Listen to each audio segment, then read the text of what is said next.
Okay, so let me welcome Matt Kotchen, who's professor of economics at Yale University.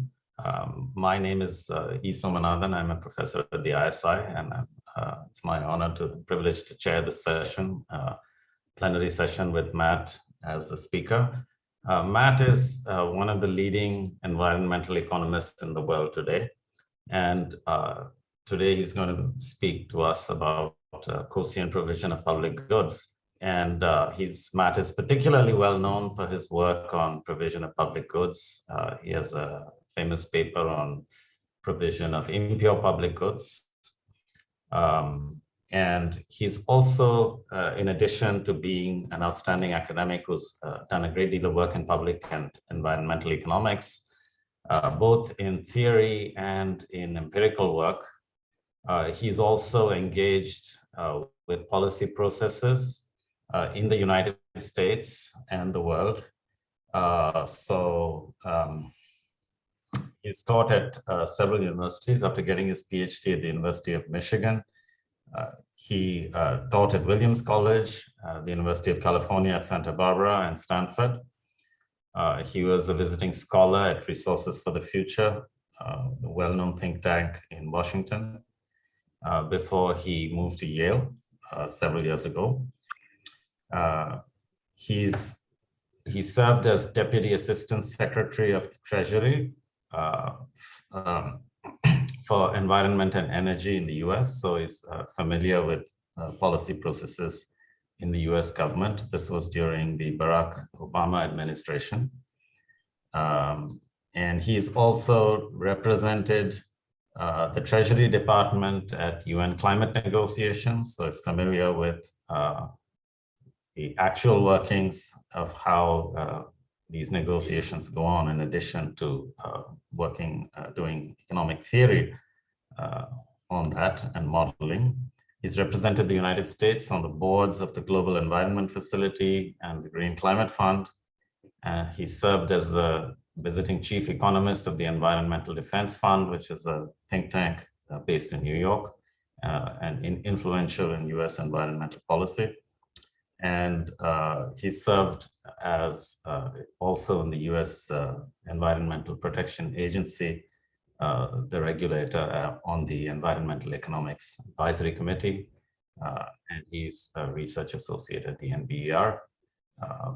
So we are very, very welcome to very, very pleased and honored to have you address us today, Matt. Thank you very much. Great. Thank you for the introduction, Sam, and thank you very much for the invitation to join you all as part of this expansive and interesting conference with lots of very interesting papers. Today, I'm going to talk to you about some theoretical work that I have been doing with Chris Costello at the University of California, Santa Barbara, and I will share my screen here. And as you mentioned, Sam, the title of this paper is Policy Instrument Choice with Coasean Provision of Public Goods. And so you mentioned some of my work on private provision of public goods and various questions associated with that I've worked on in the past. This paper is a movement into some new sort of territory in terms of the way that voluntary incentives for providing public goods may or may not interact with more centralized approaches to environmental policy. And what I mean by that in particular will become clear in a little bit. But what I will say is that this is a pure theory paper, and we think about this as kind of moving into some new territory. In the paper, which I have made available to everybody, is you're welcome to take a look at it. The way that I'm going to present this today is more to just give you a sense for some of the insights and some of the mechanisms that are going on, rather than going through all of the details and proofs that we have in the paper for the results. So I hope that you will find it interesting, and I very much welcome any comments or questions that you may have throughout, whatever the norm is for your just jumping in or raising your hands. Please do, because I probably don't have a full hour's worth of presentation here, because going through an hour of pure theory on Zoom particularly this late at night for me, could be a little bit taxing, but I'll give you a sense for what I have here, and hopefully this can trigger some interesting discussion. So what we have, let me do.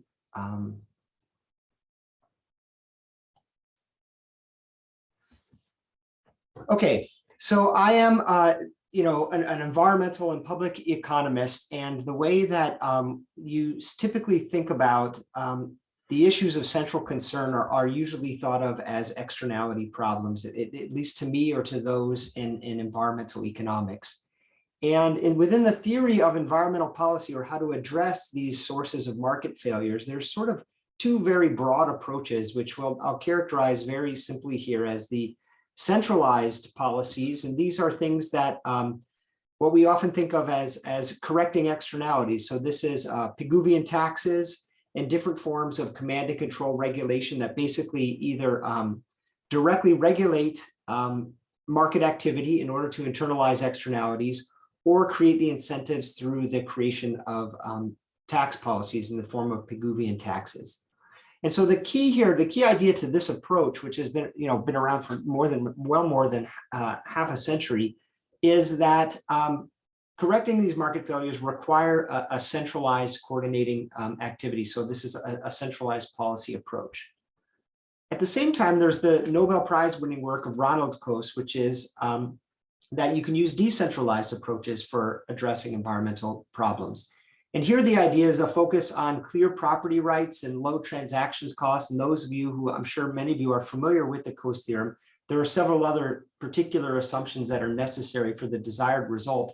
But in this case, the idea is that environmental problems or externality problems can be resolved on their own, as long as the conditions of property rights and low transaction costs are in place.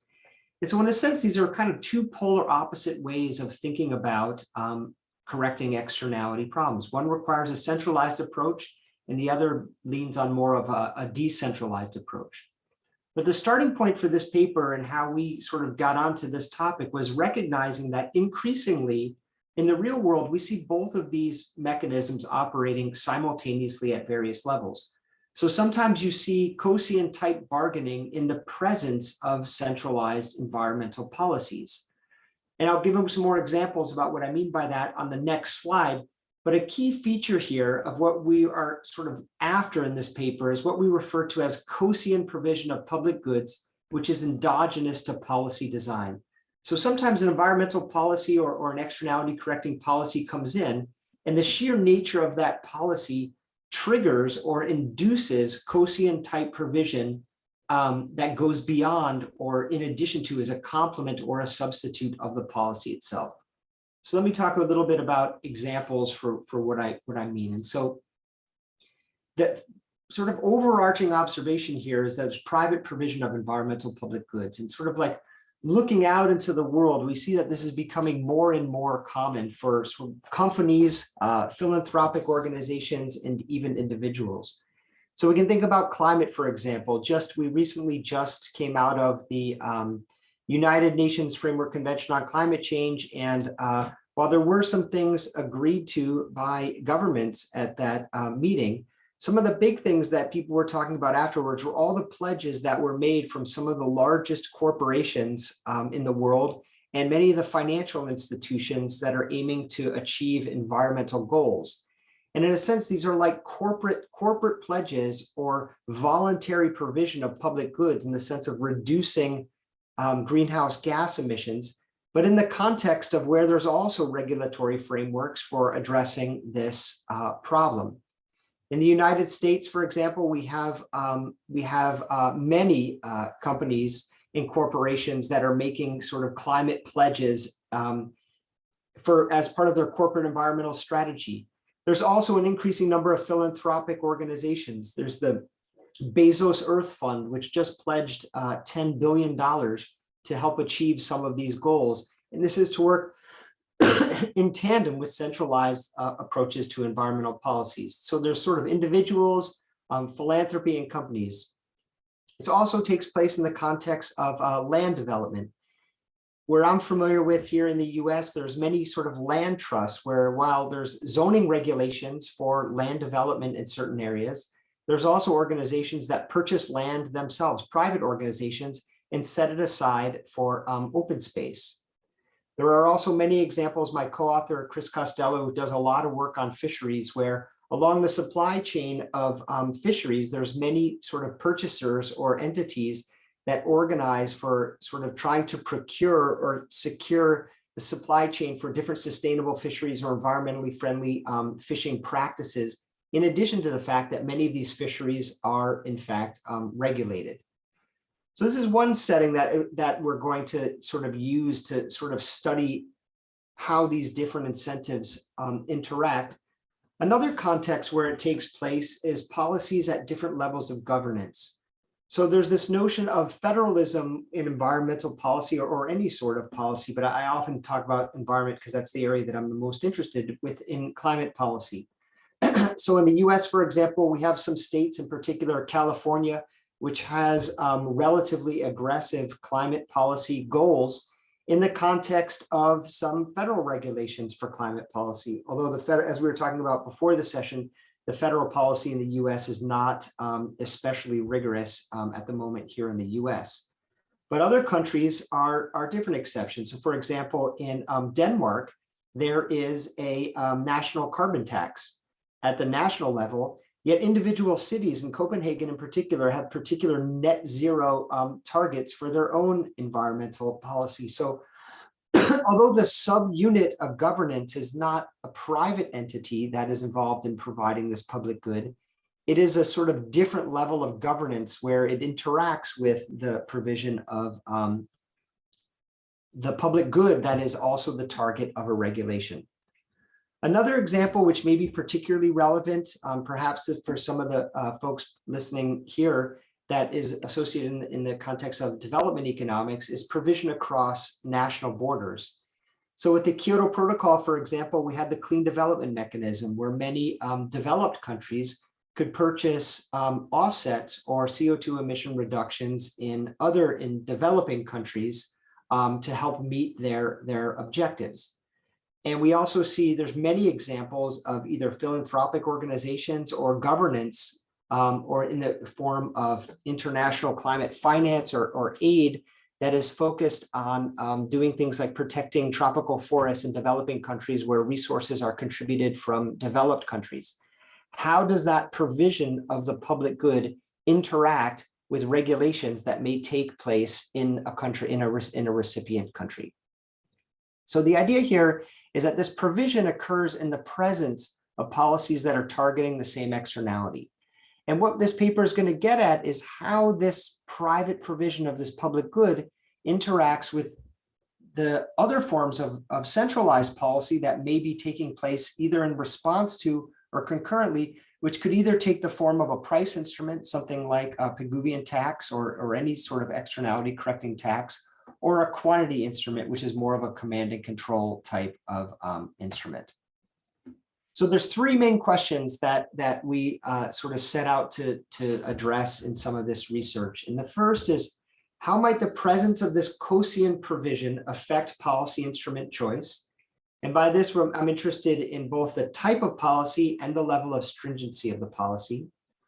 Does the Coasean provision fundamentally alter the textbook treatment of externalities? And the answer to this question, which I hope to convince you of, is that it actually does. It sort of opens the door for thinking about environmental policy in sort of a new and more subtle way. And the last one is, how does uncertainty affect instrument choice with Coasean provision? And in this way, we're going to make some extensions, you might say, or at least modifications to a very famous result by Marty Weitzman on the choice of prices versus quantities. How does what we're doing here relate to what's going on in the literature? Well, it turns out, at least from what we're aware of and what we've been able to track down, there isn't a whole lot. It turns out that there's this one result by famous economist James Buchanan, Stubblebine, and Turvey, this theorem, which looks at what happens when you impose a tax or a Pigouvian tax in a context where there is Coasean bargaining. And the result, which I'll mention a little bit more in the context of what we're doing, is it turns out to be a special case of the analysis that we're doing, basically shows that you could have too much abatement or not enough pollution in this context, because despite imposing the tax, you continue to get some Coasean bargaining. And that same mechanism is going to be at play in some of the results that we show here. Then Baumel has a critique of this result that says, well, while it's interesting, it tends not to be one that applies in a more broad context when it comes to environmental problems and externality problems that we might care about, because it only applies to a very narrow set of circumstances where there are very few agents. And in fact, in the limiting case, there's only one single agent and there's no transaction costs. And so the idea of this theorem is that while interesting, it doesn't really have a whole lot of broad applicability. And I think that's because it sort of assumes the sort of perfect Coasean type of bargaining that takes place, which is not what we're going to do, which is why I'm very intentionally using the word Coasean provision here instead of Coasean bargaining. And then there's a very nice discussion paper by Spencer Banzoff and some co-authors that sort of, while they don't actually make a contribution on themselves, they sort of point to the dichotomy between these different centralized and decentralized approaches as sort of parallel universes in terms of how we think of environmental policy. And more research could be undertaken that kind of blends and merges the insights from these different types of literatures. And this is in fact what we try to do in this paper. So in a sense, we're almost answering the call that is mentioned in this paper. And in doing so, as I mentioned before, we're going to have a bit of also a generalization of the famous Weitzman result of prices versus quantities. So let's start by getting a sort of setup here for the standard textbook way that at least environmental economists think about this problem. And then I'll go through some of the sort of standard results to then show you what actually is going to change in the setup that we have here. So the textbook approach way of thinking about an environmental problem or an externality problem associated with pollution is you have basically a graph here where we have pollution on the horizontal axis and we have a monetary metric on the vertical axis. And we have the marginal benefits of pollution. And you can basically think of this as a demand curve for pollution. This is like, you could think of an industry or a sector that has a marginal willingness to pay for its pollution. That's this marginal benefit. And the marginal damage here is basically the social damage or the costs associated with this pollution. And what we would know in the context of this environmental way of framing this problem, this externality problem, is that the intersection between these two curves is a key component. But what I want to do is go through and talk about that in this framework, there are 4 key textbook findings that probably many of you teach, and I certainly teach, but that ultimately I'm going to show how they break down in the context where you think that there's this Coasean provision that could be present of any sort of meaningful magnitudes. So the first one is that there's an equivalence between a tax policy and a quantity policy. And so it turns out that this equivalence doesn't depend on the marginal damage curve. It just depends on the marginal benefit curve. And the idea is that I could impose a regulation, say, of Q hat that limits pollution to this amount. And there is a tax, a T hat, tau hat, that would implement the same quantity of pollution.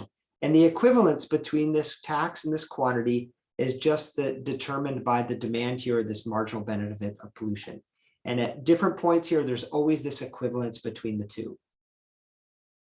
The second one is that there is an optimal level of this regulation, which is at Q star and tau star, which is the intersection of the marginal benefit and the marginal damages. So at this point, everything to the left is where the marginal benefit of pollution exceeds the marginal cost. To the right, the marginal benefit is less than the marginal damages. And so welfare is maximized at this quantity here. The third textbook finding, and this sort of is part of Marty Weitzman's result on prices versus quantity, is what happens in the context of uncertainty. And the way that uncertainty is modeled in this framework is that we actually don't know for sure what the marginal benefit of pollution might be. And so we could parameterize some error around this where it may end up in a case where we end up in where the light line here that I showed before is your expectation of the marginal benefit of pollution. But there's a chance that marginal benefits might be actually quite a bit higher, or that marginal benefit might be actually quite lower. And so the question is, what policy do you set ex ante before you realize if you're going to end up in the high state or the low state of the world? And here, a key result that is foundational to this classic prices versus quantities idea is that you would still choose Q star and you would still choose tau star in the context of this uncertainty, despite the fact that the tax would give you different levels of pollution if you ended up in the high state of the world or the low state of the world. The key idea here is that ex ante, you would choose the same levels of pollution. You choose these equivalent tau star and Q star. And the fourth one here has to do with what happens if you have uncertainty about the marginal damages of pollution. Now, this result, it turns out, in the Weitzman framework, has no effect on your choice of instrument between whether or not you would want to choose a tax or a price instrument or a quantity instrument of Q. And by the way, for some of you, this is probably quite a review. For others who are not as familiar with this, maybe a little bit different, but I'll just mention that the quantity instrument here could also just be, could be something like a cap and trade program where you're choosing the quantity. It doesn't just have to be a direct quantity regulation. But one idea is, although we just talked about the uncertainty about the marginal benefits of pollution, and there's some key results about under what circumstance you would choose a tax, under what circumstance you choose a quantity, it turns out in this framework that uncertainty about marginal damages has no effect on your policy instrument choice. And the reason is because although you'd wish you ended up at a different equilibria or efficient outcomes in either of these two states of the world, you get it just equally wrong with the tax as you do with the quantity. And so the uncertainty has no effect over your instrument choice. Okay.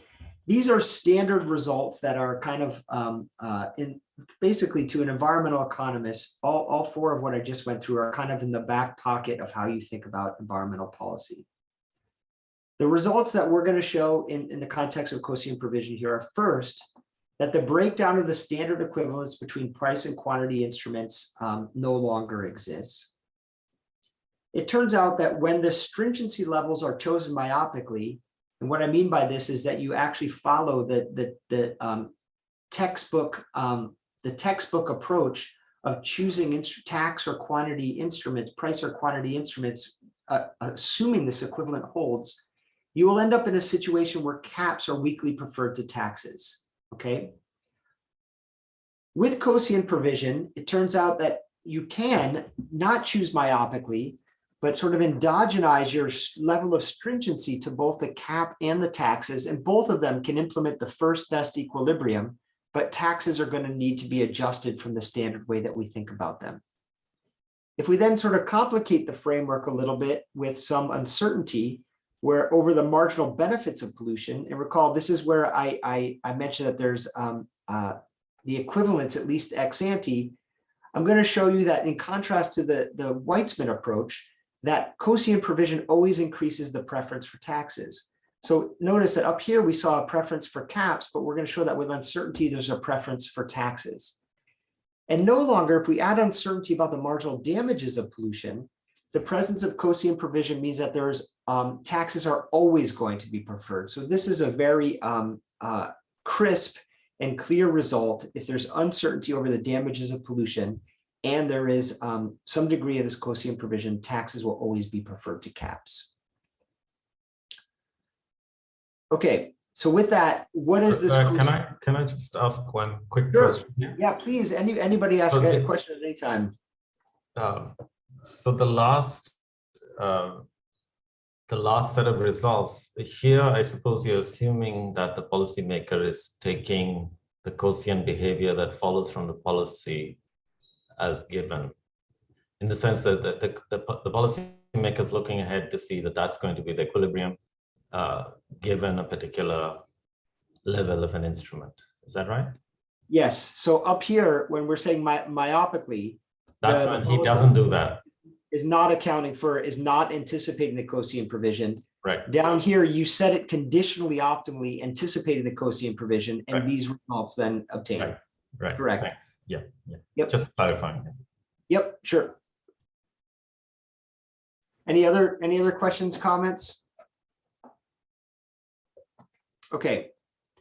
So here's the setup. So this is the same graphical framework that I mentioned before. We have the marginal benefits of pollution and the marginal damages. And so what is this Coasean provision? Well, and this is where the sort of public economics and public goods come in. We're going to assert that there's some other curve here, which I'm going to call the PMD, where this is going to be used to denote the private marginal damages as opposed to the social marginal damages. And what this curve actually represents is the demand curve for pollution reductions. So if you sort of put a vertical axis on the right-hand side here and kind of turn this around, this is basically the actual market revealed demand curve for reducing emissions. So at any price, this would tell you how much privately individuals would purchase in the marketplace to reduce emissions or reduce pollution. And it's less than the social marginal damages because of free riding. So in a sense, this is basically another way to think about this is this curve represents the upper envelope of all the private willingness to pays for pollution reductions in the economy. And what could be underlying this could be if you had an economy of identical individuals, this would just be the willingness to pay of any individual. If you have a very wealthy individual with a very high demand for pollution reduction, say a Jeff Bezos, for example, this could be some individual's demand curve, and it could sort of be switched from one to the other because, as I say, it's sort of the upper envelope. And the only thing that you need for this analysis to go through is that there is some private marginal benefit curve or marginal damage curve that lies below this marginal damage curve, the social curve, but is greater than zero. So let's take two extreme cases. This, where the marginal damages equals the private marginal damage, is a special case where one is just lying on top of each other. What does this case represent? Well, this is basically exactly what is assumed by all those conditions that make the Coase theorem operational, where this is the marginal willingness to pay of society, which is the social marginal willingness to pay to reduce pollution. And this is the willingness to accept of the polluters, and mutually beneficial exchange happens all the way until you get back to an equilibrium point. That's a very simple way to characterize what the Coase theorem is all about. And essentially, it's basically saying that the marginal damages equals the private marginal damage. So the marginal damage curve also represents the private demand curve for a reduction in pollution emissions. The other extreme is to assume that there is zero private marginal damages or demand for pollution reduction. And this is basically what Pigou is assuming by saying that there is no hope for a decentralized solution to the externality problem. And you would end up with an unregulated level of pollution that is all the way out here with no sort of mutually beneficial exchange. And so our approach is to basically assume that the intermediate case where it's neither, the private marginal damage curve is neither perfectly flat, but it does not lie over the marginal damage curve. It is somewhere in here. And I'm going to assert that for now. Later in the paper and in the discussion, we'll talk about circumstances where we might think this is high or where we might think this is low. You could imagine for more sort of like local externality type problems that the PMD that might be closer to the marginal damages, but for some global problems, it might be quite a bit lower. So thinking about how this may apply in different empirical contexts is something that we've begun to think about in areas where we could also use some constructive feedback. So What are the incentives for Coasean provision? So let's take this new private marginal damage curve that we have here, and let's assume that we follow the myopic approach by either setting a quantity instrument. So we're assuming perfect certainty here. You have either Q star or P star. And let's see what happens. And let's start with assuming that we choose a cap or a quantity regulation. So if we were to choose a quantity regulation at Q star, there would be a permit price of equal to P star if it was a cap and trade program. And what is the marginal willingness to pay of these private agents in order to provide some further public good? Well, it would be equal to P hat, because again, remember this interpretation, and this is an important interpretation to keep in mind to sort of get an intuitive sense for many of these results. This is the private willingness to pay for pollution reductions. So since the private willingness to pay is here, but the permit price in a cap and trade program would actually be P star, there'd be no private provision here. And we would have just the standard result where if you choose a cap at Q star, that would be the equilibrium quantity of pollution. This would be the permit price. And the fact that I've just introduced this whole PMD curve would make no difference whatsoever. But what happens if I was to choose a regulation or a cap that was more lax? In other words, one that allowed more pollution. Well, in that case, I could think about choosing Q bar. And if I choose Q bar, left on its own, where there's trading among the polluting firms or those that are demanding pollution, this would end up being the permit price. But at this level of quantity of pollution, what is the PMD, or what is the marginal willingness to pay for private provision out there? Well, it's up higher. And now we're back into that repeat world of sort of possibility of having Coasean provision. So we have a willingness to pay up here, a willingness to accept down here. We can have mutually beneficial exchange that gets us back to this, Q hat here. Notice that it doesn't get us back to the efficient quantity here, but it does get us back to here. So this is, in a sense, Coasean provision would take you from Q bar down to Q hat. Is this happening?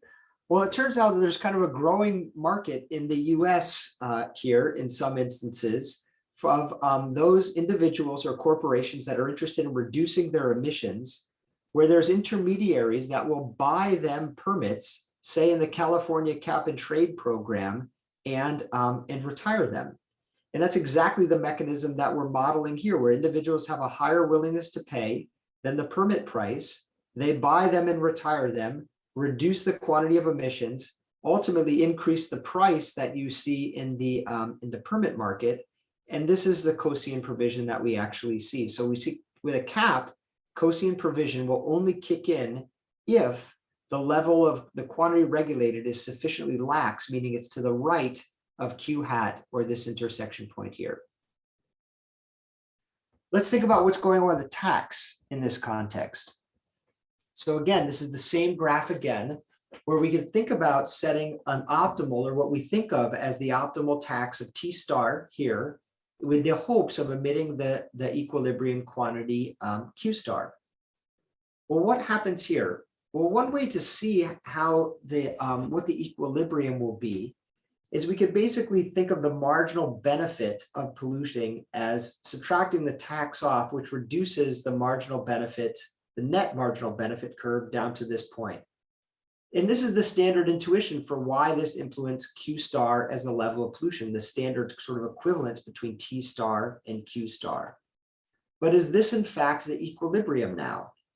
And the answer is no, because at this level of Q star, the same logic I mentioned before, we now have a willingness to pay that's up here and a willingness to accept of anything greater than zero. And we would engage in this mutually beneficial exchange that would take us all the way down to this intersection point here between the PMD and the net marginal benefit curve.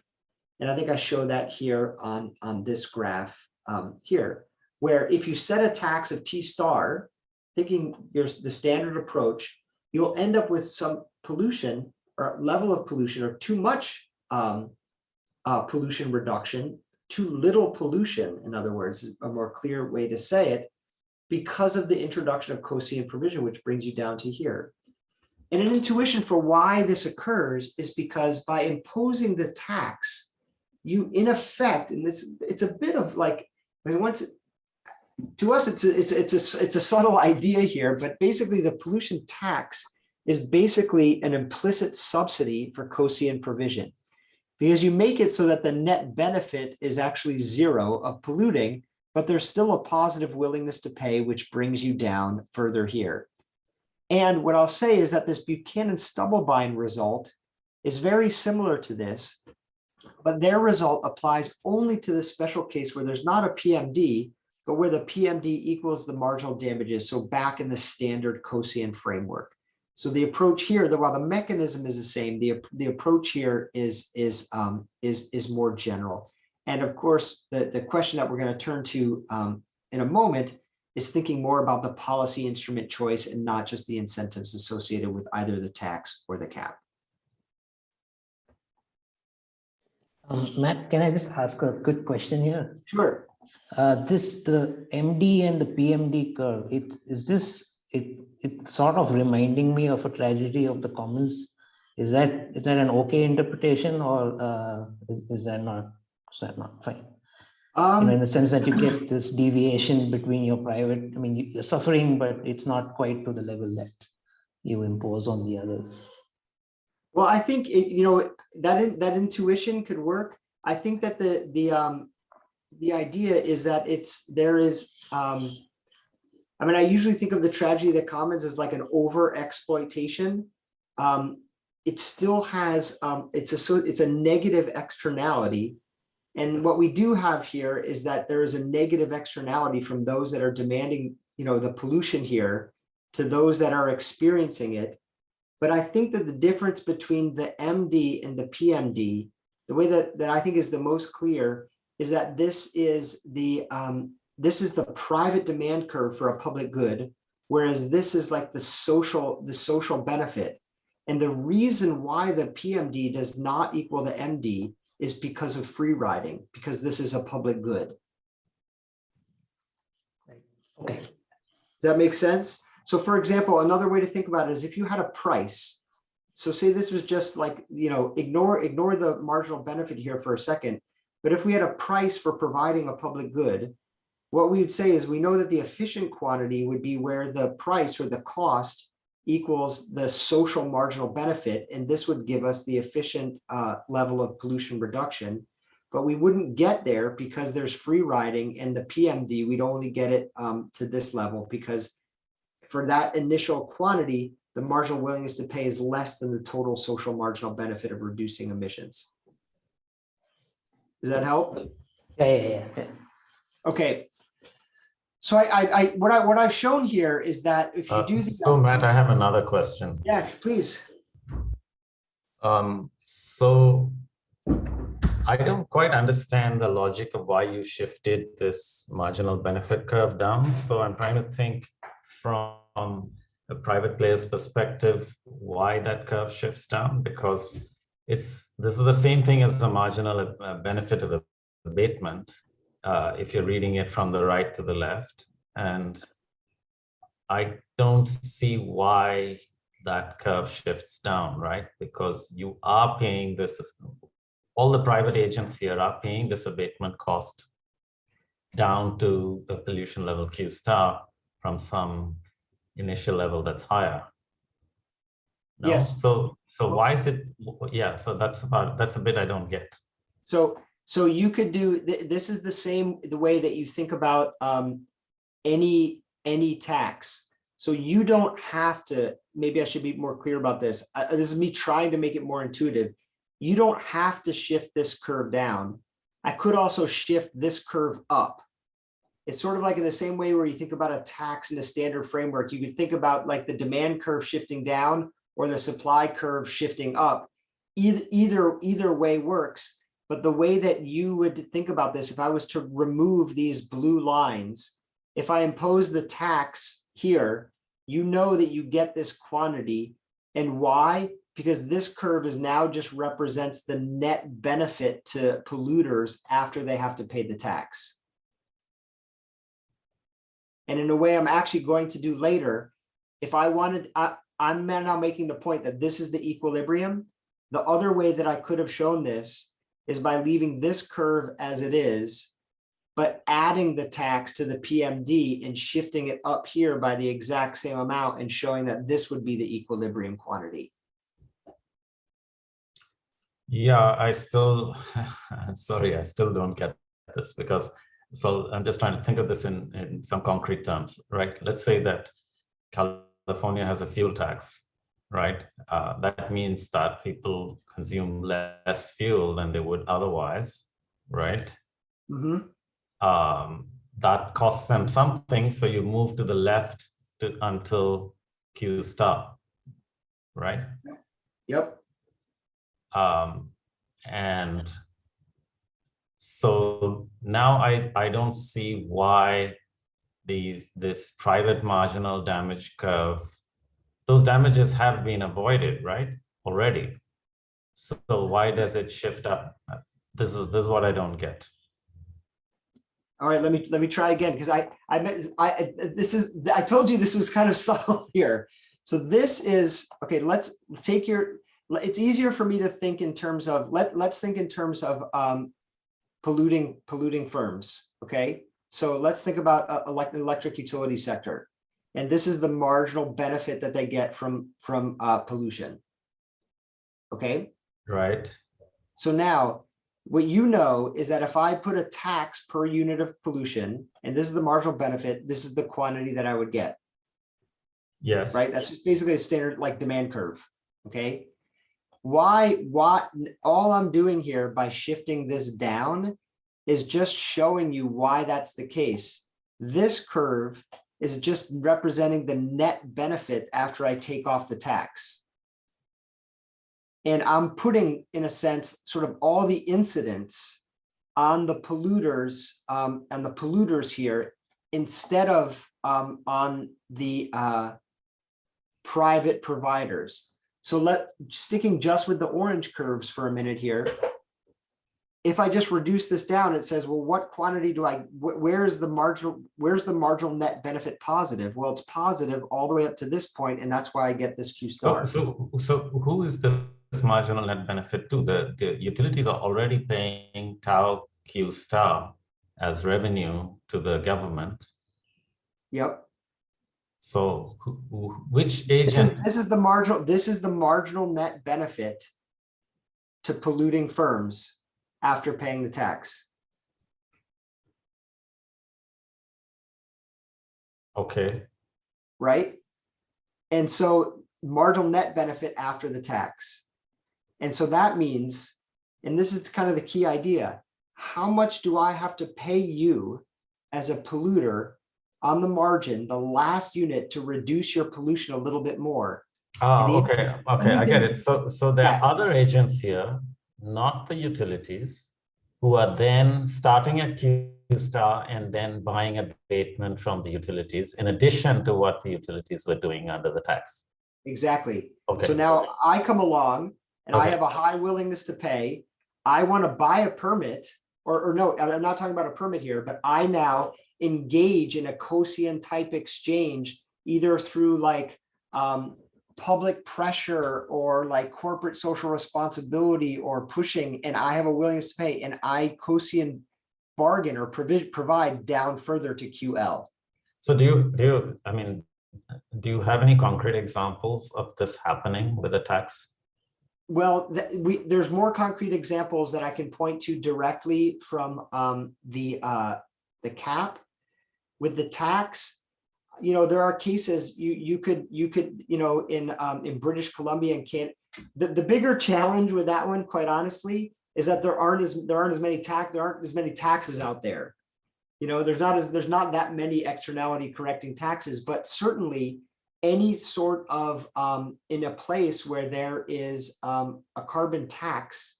So say in several European countries. Yeah. I used at the beginning. You could think about like Denmark, where there's a carbon tax, and then you could think about Copenhagen going beyond what is imposed by the carbon tax to reduce emissions further through like public pressure or their municipalities, as representing this curve and sort of reducing pollution even more. Right. So then, if that's the case, that interpretation, it reminds me of something that we dealt with when we were in the IPCC. Sorry, I don't want to interrupt you, but just very briefly. No, we have plenty of time. Don't worry. The discussion I think is interesting. The agents. So in that context, this was a chapter on policy instruments, and one of the issues that we grappled with was precisely this issue that when you have multiple jurisdictions who are not coordinating, multiple regulators or jurisdictions who are not coordinating their actions perfectly, which of course was the case, very much so, then you have to worry about what's happening in terms of substitutability of the policies, the effects of the actions of various regulators, and one of the things that was obvious to us was that taxes have additionality in a way that permits don't.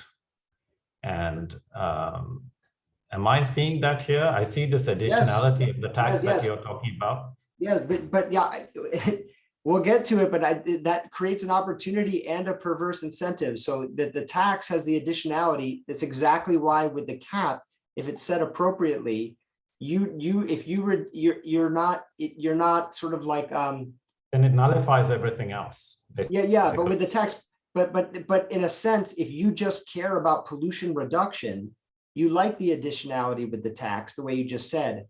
But if you're a sort of like straight line economist and you just care about efficiency, there's some things that are problematic about the tax if you don't anticipate that behavior and how you set the tax policy. Yeah, I guess the interpretation that I guess what we were following was essentially the fact that these instruments were all being set at suboptimal levels. And therefore, the additionality in that context was desirable. Of course, if you set the instrument at the optimal level, then additionality is undesirable, right? And that's what you're showing in this particular diagram. Well, here's what I'm going to show here. This is the last one for the tax. So this is let's keep going a little bit, but you're on to what we're sort of getting at here. So then what would be the optimal tax to get the first best level of pollution? And the point is that the answer is still here. You want to sort of equate the marginal damages with the marginal benefit, but instead of following the standard textbook approach of setting the tax or the Pigouvian tax equal to the marginal damage at the efficient quantity, you only want to set the tax at the net deficit that you could get through private provision through the PMD. So in this case, you don't set the tax all the way at this level, all the way here. You would just set a tax at this level. And to show why that implements the efficient equilibrium, I now drop down this marginal benefit curve by the tax in the ways that we just discussed. And you'll see that the marginal willingness to pay from the private providers exactly equals the marginal willingness to accept of those who are the polluters. So this kind of has gone through and shown us kind of the breakdown between these different instruments. This graph kind of summarizes how they're not equivalent and why you would prefer one to the other. So this is just a graphical depiction of one of the results that I mentioned early on. So to orient you here, this axis tells you the stringency of the policy, and this is our welfare measure on the vertical axis. Let's assume, first of all, that there is a cap and trade policy. If I was to set the cap at Q star here, and this is the marginal benefit at Q star, so this is sort of like the optimal permit price, the Q associated with the optimal permit price, welfare is maximized at this level. And there's no Coasean provision at a more stringent cap, so that means less pollution out this way. But as I relax my stringency, eventually I hit a lower bound because Coasean provision will kick in and there's a lower bound to pollution that arises. So here's the maximum, the level of stringency associated with setting a cap policy. With the tax policy though, I know that this is no longer the first best because I actually get this over provision or reduction in pollution, which gives me welfare down to here. And my welfare is maximized at a much lower level of stringency. So this is kind of what we were just talking about. If I want to set the optimal tax policy, I have to back off on the level of stringency of the policy in anticipation of the Coasean provision that I'm actually going to get, and let that occur so that we don't get too much pollution reduction. And again, the key idea here, which is a little bit subtle, is the reason why my intuition when I started on this is that if we would let this mutually beneficial exchange happen, how could it be inefficient? And the answer is that by imposing this tax, you actually provide an inefficient subsidy towards greater private provision of pollution reduction. So I see you've got your camera back on. So you got another question? Yeah. So I get what's going on intuitively perfectly well in this diagram, because you explained it so well just now in the previous slide. I'm just wondering, what's the measure that you're using on the horizontal axis here? Sort of a quantity equivalent or something like that? The price equivalent of stringency between the two instruments. Okay. Because because I've showed you that they're no longer equivalent, right? So I need a way to translate it. So this is, you could think of this as the tax instrument, and this is the price that is consistent with a quantity in the standard way that you think about the cap. Not taking the private agent's behavior into account. Correct. Okay, got it. Correct. Can I ask another question? So basically, you could just think about this as like the permit price compared to the tax. Yeah, other question. Yeah, okay. So if I understand what you're saying correctly, then you are saying that once one makes this differentiation between marginal social and marginal private, there are certain zones in which there is a potential for what you're calling Coasean provision to emerge. Now, I have two questions. One, does this result presuppose the existence of some kind of institutional framework that will allow this Coasean provision to take place at either zero or very low transaction costs? Or if such an institutional mechanism does not exist, where are the transaction costs in this particular analysis? An excellent question. I didn't mention that as much, but there's a lot in the paper that is about this. I'll make the claim here that there's two ways that you could think about this. One is that there was no Coasean provision prior to the policy, and it's the implementation of the policy that induces Coasean provision, either by drawing attention or creating a cap and trade program that reduces transaction costs to enable it, increases salience, or any sort of other sort of mechanisms. The claim that we have in the paper, and I'm not going to be able to do it like that much justice because it took us a lot to establish the result, is that this analysis also applies if the Coasean provision is pre-existing before the policy. In that case, the policy comes in, but it would have to be a repeated sort of setup. In that case, the policy could crowd out Coasean provision, and then there's an interaction between the two. So I'm going to be a little bit. So the point is, it could either be pre-existing or it could be policy induced. I'm going to assume that, and this is an important assumption, this is kind of one of the last slides about like areas where work can be done on this. We're assuming that the transaction costs of manifesting this Coasean provision are the same between the two policy instruments, which I think is what you were kind of getting at in your question too. That's right. And I think that that's probably not, the most realistic assumption, but you could kind of make an adjustment there by just kind of like parameterizing the difference between the two, get some similar results. But this is where we are at this point. Okay. So if I understand what you just said, this phenomenon, it doesn't make any sense to study this phenomenon in a static context. You need at least 2 time periods. Sure, you could say you need at least 2 time periods, or you could kind of do like like a Nash type way. It's like they're simultaneous. It doesn't need to be dynamic, but yes, it's Different stages in the same time period. Yeah. Okay. Yes. Thank you. Yep. Good. Okay. So here's the results. Now let's go through and give you a sense for the results with uncertainty. So some of you, at least I'm sure, are familiar with this, the Weitzman framework of prices versus quantities. And his paper basically boils down to this simple framework.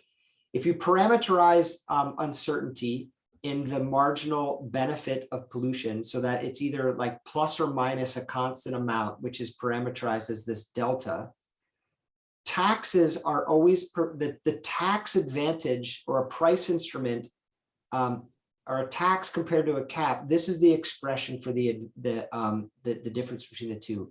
And the answer just depends on the relative slope of the marginal damages or the marginal benefit curve. And so this gamma here is the slope on the marginal damage curve. And so if you take an extreme case where the marginal damages are actually flat, this is always positive, which means that taxes are always going to be preferred to caps. So just the important idea is just that it just depends on the relative slope here. And this is the sort of Weitzman result. And the Weitzman result also is, which I showed you as the sort of standard textbook approach, the marginal damages don't matter, don't play a role at all. Just the just uncertainty about the marginal benefits. So our model basically takes this exact framework where we're going to think of this marginal benefit curve as being this is just the downward sloping curve that I showed you before. We're assuming it's linear to get sort of some concrete traction on the problem. And this is just the Weitzman approach. The marginal damage is a positive slope. That's this curve. And our PMD is just beta, some beta between 0 and 1. That is where the marginal damage is. Just reduce this to give you exactly the graphs that I've been talking about before. And we parameterize the uncertainty so that you either get a positive or negative draw of this delta. So we're just replicating exactly this Weitzman framework. So what's happening in this framework? Here's the same graph I showed you before, but now we have the reduction. This is the PMD curve, which is now just beta times the marginal damages. And we can add this uncertainty associated with the marginal benefit curve, just like this, which is the standard Weitzman approach. And we're going to think about what's going on with the way we choose the policy instrument. And the first result that I want to establish here is basically that it is no longer the case that you would always ex ante choose omega plus. So where your expected value of your marginal benefit equals the marginal damages. And the reason is, according to this graph, there's two candidate solutions. One is omega plus, or this omega plus plus, which is the efficient level of pollution conditional on the high marginal benefit state of the world. And the reason why is you could think about, well, what happens if I choose omega plus? Well, I either end up in this state of the world or this state of the world. These are my two dead weight losses between the two. Each one has a 50% chance of occurring in this Weitzman framework. So I take these two areas and divide by 2. And it's just the area A is my expected dead weight loss associated with choosing omega plus. If I choose omega plus plus, okay, in the high state of the world, what is the dead weight loss? Well, it's 0 because I got it exactly right. If it turns out that it's the low state of the world down here, well, Coasean provision actually brings me down to this, this level here. And the dead weight loss that I then get is actually only this amount here. And each one is with a probability 1/2. And so the question that I then have is, well, which of these two is bigger? And it depends on whether B is bigger or smaller than C. And you can see that this, if I rotate up or pull down this beta, I'm increasing or decreasing the size of the C. And it's possible that this could be my optimal ex ante policy instead of omega plus. So this whole framework is different than the standard approach. And this basically, let me jump to the sort of an intuition for the result. Well, here, this is not going to give you the intuition, but basically This is our result that looks at the tax advantage to the cap. This is Weitzman's result, and it's just these beta terms that live on. And so what does it mean? Here's Weitzman's standard framework. I told you it's the relative slope of these two curves that dictate whether or not you prefer a tax or a cap. If gamma is less than kappa in the Weitzman framework where beta was equal to 0, you'd always prefer the tax. And if gamma is bigger than kappa, you always prefer the cap. In our world with Coasean provision, as you crank up this beta, all this area here, you prefer the tax. So what we're doing is we're increasing the parameter space when you add Coasean provision of the preference over the tax. If you were to then consider what happens if you had uncertainty over marginal damages, I'm not going to go through this result because it's just kind of a, I don't have a good picture to actually show you this result, but I'll just try to give you a sense for it. Here, the result is quite clear. Whereas with Weitzman, marginal damage uncertainty didn't matter at all. With Coasean provision, the tax is always preferred. And the closest I can come to a good intuition for this result is that the cap is very rigid, so pollution does not adjust to the state of the world. But with a tax, the pollution naturally adjusts in the same way that this Coasean provision incentives adjust, and the tax really helps you a lot relative to the cap. So we have some fundamental results here in terms of the policy instrument choice. Just to give you a sort of a little bit of an orientation here for these results. The standard results is we have in a world of certainty, we had Coase and Pigou. With uncertainty, we had Weitzman. That with beta equals 1, this is I showed you before was Coase, beta equals 0, it was Pigou. Our basic result is to cover this whole territory in this space. So in a sense, this is like this blending of the centralized and decentralized approaches with and without uncertainty to give some results about policy instrument choice. Got a couple minutes left here, and so I've got just 2 slides left, and then be happy to take any questions or have any discussion. So we think that Coasean provision has become economically significant, and this is again, what I mean by Coasean provision here is just private provision of environmental public goods in contexts where there is regulations, but it's received almost no attention from economists. We find that this fundamentally changes how you think about policy design and instrument choice. And even with optimized policies, there is Coasean provision that occurs, and this could be anticipated and should be anticipated to set optimal policy and even suboptimal policy to sort of determine what levels of pollution and welfare you actually want to get. And with uncertainty, you get more taxes. So this is where I guess we'll sort of go. And this is there, you know, your questions have on the first and third bullet here in terms of future directions.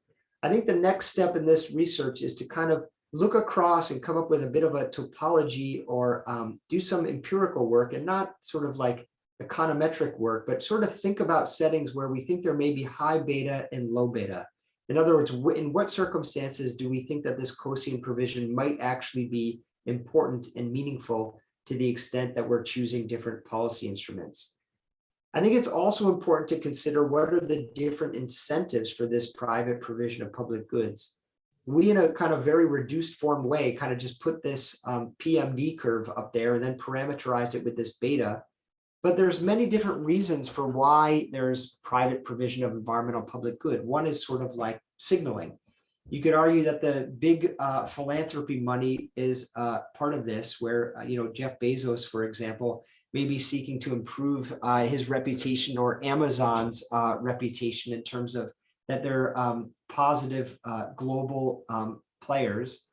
And in the same way that there's reputation for sort of corporations and corporate environmental management strategies. And lastly, I would say this on the warm glow motive. Warm glow, there's some seminal work by James Andreoni that the reason why people engage in philanthropic activities or provide public goods is not because they actually care about the benefit of the public good, but they do it because it makes them feel better, or there's sort of this the joy of giving. And I would say if you sort of start to think about that PMD curve as being consistent with warm glow, instead of valuing the public good, it really kind of changes this framework in a fundamental way, because regardless of how you set the policy instrument, you're always going to get some private provision. And so how you anticipate that becomes a much more difficult question, and welfare calculations are also quite different. This is something we've begun to think about, but want to think about more.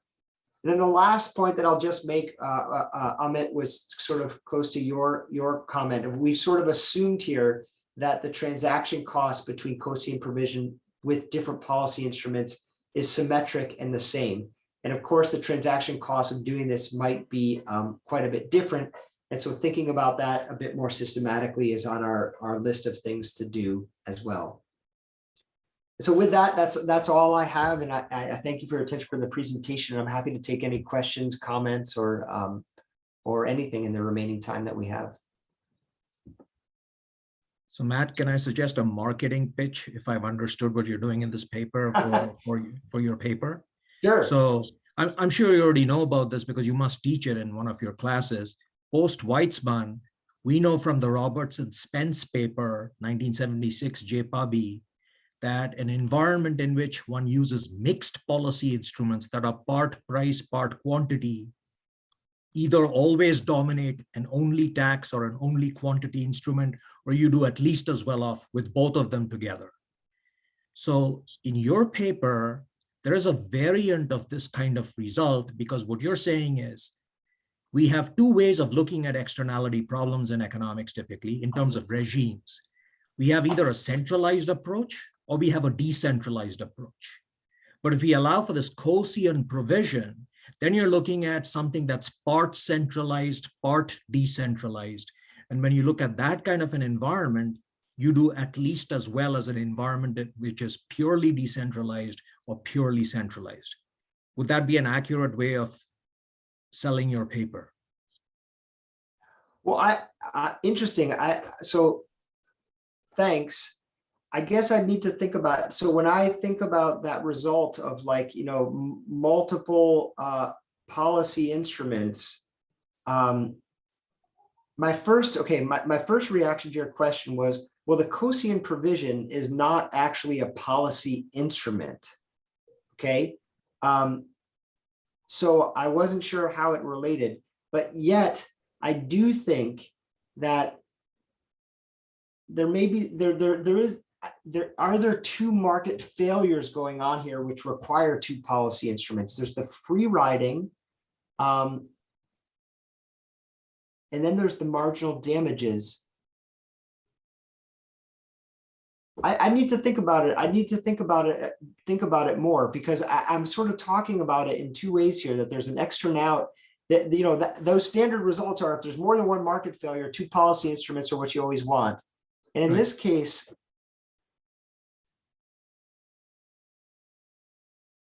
no, but see the two, go ahead. I'm not sure there's two market failures, and I'm not sure the Coasean provision would be considered a policy instrument. No, but there doesn't have to be two market failures. All you need is uncertainty. So even if you have a single market failure and you have an environment of uncertainty, then a mixed policy instrument that's part price, part quantity control will always do at least as well as pure price or pure quantity control.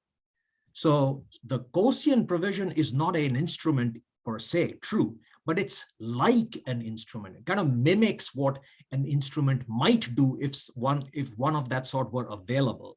So to that extent, operating in an environment that is part decentralized, part centralized, gets you to a state of affairs which is at least as good as where you only are able to centralize or only are able to decentralize. I got you now. I was just thinking about it not in the uncertainty context, and I think that you're right. That is I think that what you're mentioning right now may actually help to provide an intuition for why the tax is better than the quantity instrument, because the tax opens the door more to allow Coasean provision than the cap. And that other dimension of adjustment becomes relevant when you have the uncertainty, and that's helpful. Yeah, I think that might be a useful way to go. Think about it.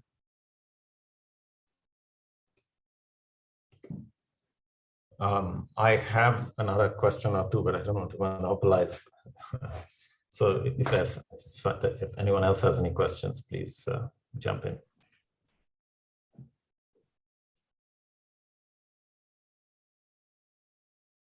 Well, then let me. Yeah. So this is really interesting, Matt. Thanks, and a great talk. So one question that strikes me is, I'm wondering whether there is something artificial about implicitly the timing of your setup. So, which is that the policymaker here is sort of like the Stackelberg leader, and then the private providers are the followers, so to speak. But I'm just thinking that particularly when one thinks about this tax case, for example, right?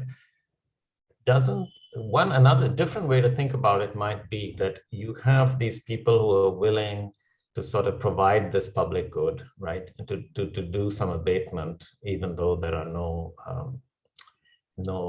taxes or no policies to incentivize them to do that.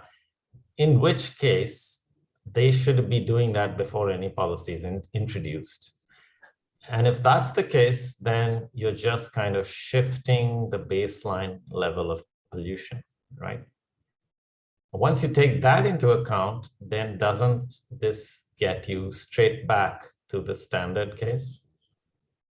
Yeah, so this is what we've thought about this, and this is in the paper. And I think let me try to put it back to you. One way to think about this is like, what's the level of unregulated pollution that you start with? You could say there's no Coasean provision, and I have a Q max, right? Now you could say there's some Coasean provision and bargaining that happens. There's free riding. It's incomplete.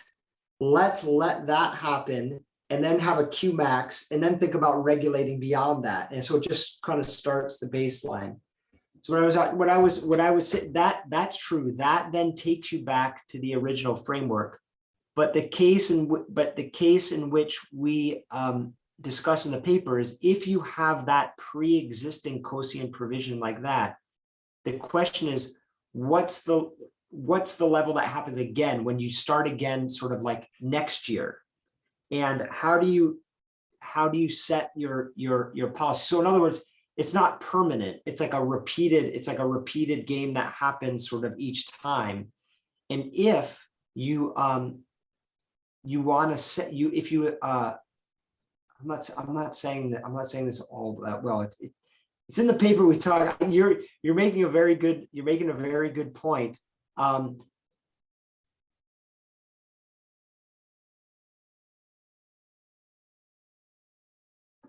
not gonna nail it right now, except to say that this is exactly what there's several pages in the paper that addresses. It's getting late in the evening for me now at this point, but you're right that you could have it reset the baseline, but it still depends on what level of stringency you're going to set the policy at.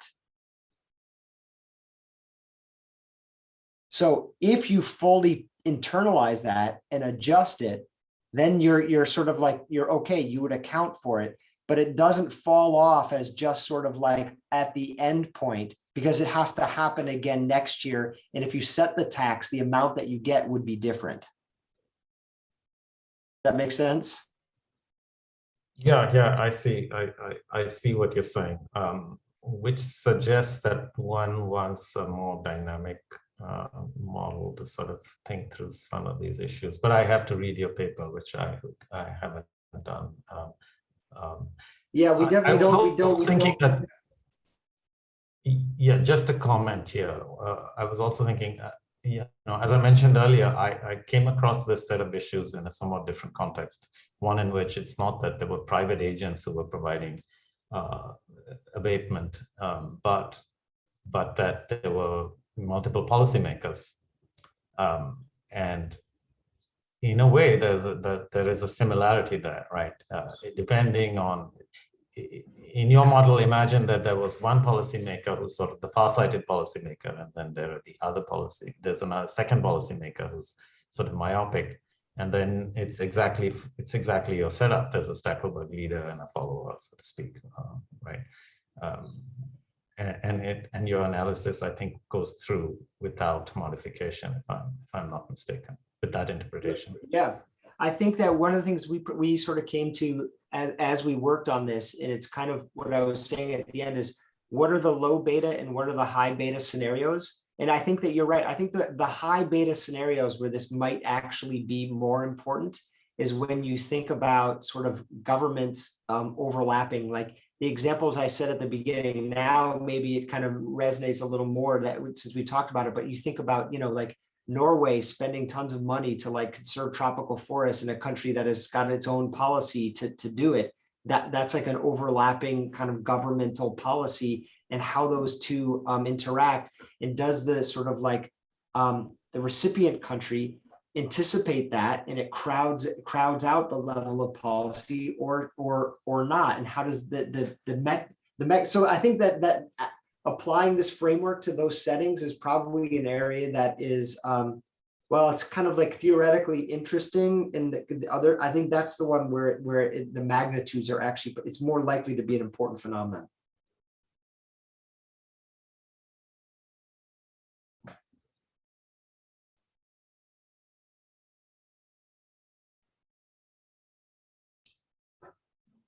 I think we're almost out of time. So I just wanted to say thank you so much for a great talk and a very stimulating paper. We're really grateful. We really enjoyed it, especially you know, knowing that you're staying up at night. I hope you have a glass of wine to fortify yourself, but I didn't see one. Yes. Anyway, I will.